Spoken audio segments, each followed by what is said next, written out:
the problem right now in the online space, there is a lot of censorship happening.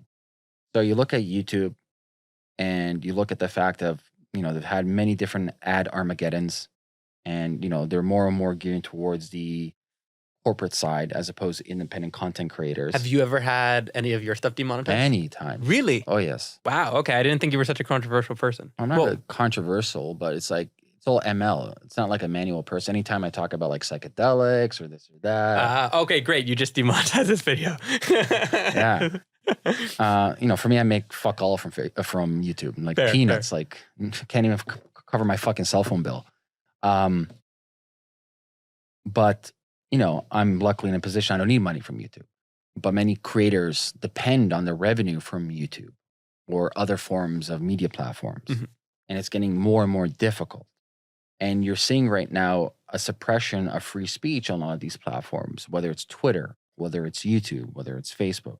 Primarily YouTube, because a lot of creators, they need that ad revenue. Now, YouTube's a private company and they can do whatever they want. The only thing I don't like about YouTube, it's like, if you're going to make policy, don't nitpick. It should be a flat policy. It's like everybody. It's not like, oh, Jesse gets special treatment. Or why the fuck you get special treatment? No, it's for everybody. If this is the law, that's the law. End of story, right? True. Carpet it, right? And I feel like this is such like a dilemma with like these platforms. It's like, okay, cool. You're telling people to go develop on you and create content, and you're getting people to rely on you. Like they don't work without the content creators, right? Exactly. But now they're kind of putting these kind of like arbitrary laws on them based on some sort of, So for me, it's like there is this problem have. right now where there's a lot of amazing content creators around the world. Someone needs to fundamentally solve that problem. Yeah.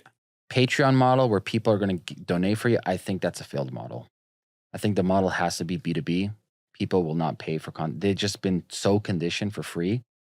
The model has to be a B2B model where I'm on this social media platform, let's call it, the new YouTube, whatever, and I'm providing content. There might be ads, there might not be ads. Who knows? It might be like sponsorship products on below it, like an e-commerce.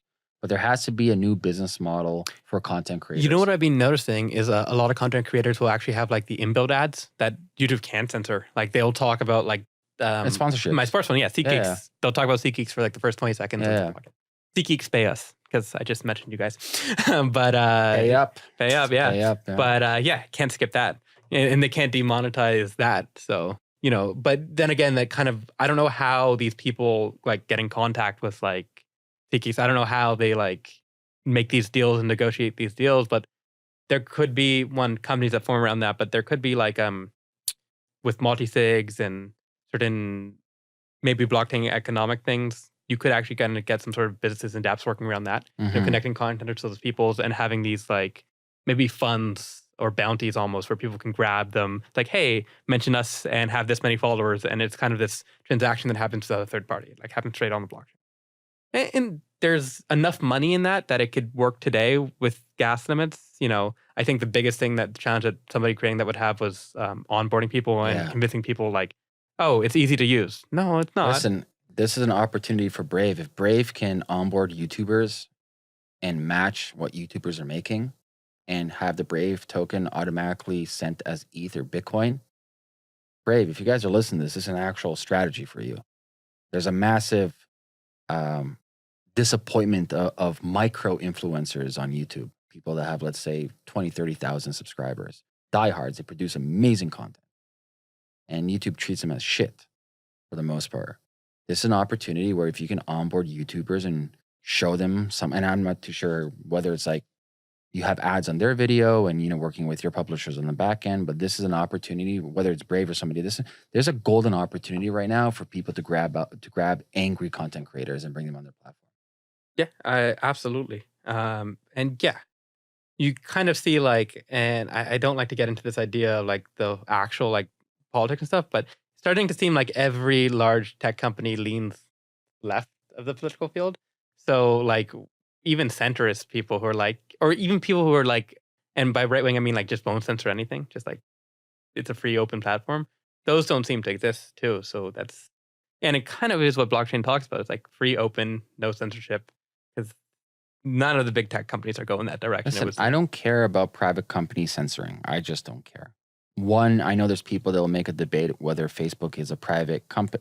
It is. It absolutely is, and I think that the way that Mark Zuckerberg's going to try to appeal to them, like, oh no, come in, regulate us, is just recipe for disaster. Oh yeah. And then you're going to get to the point where, well, they're not a private company anymore. They're a mix of private company and the government, and that's just so much worse.